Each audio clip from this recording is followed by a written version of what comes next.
आज आपण गोष्ट ऐकणार आहोत गर्वाचे घर खाली. एक असतो ससा आणि एक असतं कासव. जंगलात तसे खूप प्राणी असतात, पण हा जो ससा असतो ना, त्याला आपल्या पळण्याचा इतका गर्व झालेला असतो. त्याला वाटत असतं माझ्यासारखं कुणीच पळू शकत नाही. मी टुन टुन टुन टुन उड्या मारत एका ठिकाणाहून दुसऱ्या ठिकाणी पटकन जाऊ शकतो.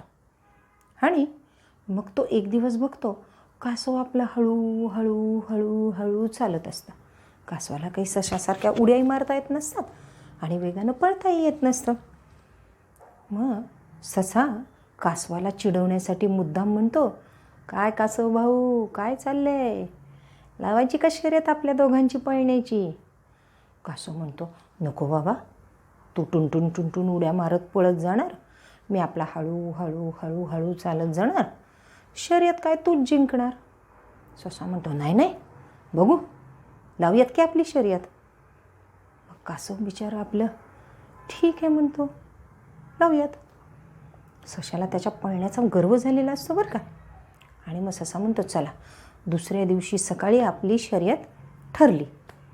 आणि दुसऱ्या दिवशी सकाळी ससा आणि कासव येतात शर्यतीच्या ठिकाणी. आणि ससा सांगतो, त्या तिकडे दूर त्या आंब्याचं झाड दिसते की नाही, त्या आंब्याच्या झाडाला शिवून परत यायचं. जो सगळ्यात आधी येईल तो शर्यत जिंकला. कासव म्हणतं, ठीक आहे बाबा. कासव मनात म्हणतं, ठीक आहे, ससा शर्यत जिंकणार आहे. ससा मात्र अगदी गर्वाने हुरळून गेलेला असतो. आणि मग प्राणी जमलेले असतात सगळे. ससा सगळ्यांना सांगतो, अरे उद्या आमची शर्यत आहे बरं का, शर्यतीला सगळ्यांनी यायचं.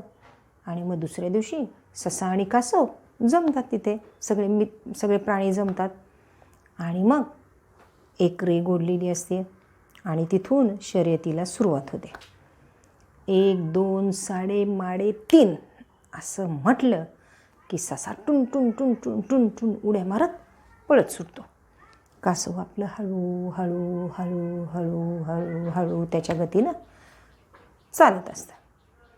ससा लांब पोचतो. मागे वळून बघतो तर काय, कासव अजून खूप दूर आहे. चला म्हणतो, आपण कासव येईपर्यंत काय करू, इथं जरा गवत दिसतंय, त्याच्यामध्ये थोडंसं गवत खाऊयात आणि थोडी विश्रांती घेऊयात आणि मग पुढे जाऊयात. आपल्याला काय, कासव हळूहळू येते, आपणच शर्यत जिंकणार आहे, त्याला विश्वास वाटत असतो अगदी. आणि मग ससा काय करतो, त्या रानातलं गवत खायला सुरुवात करतो.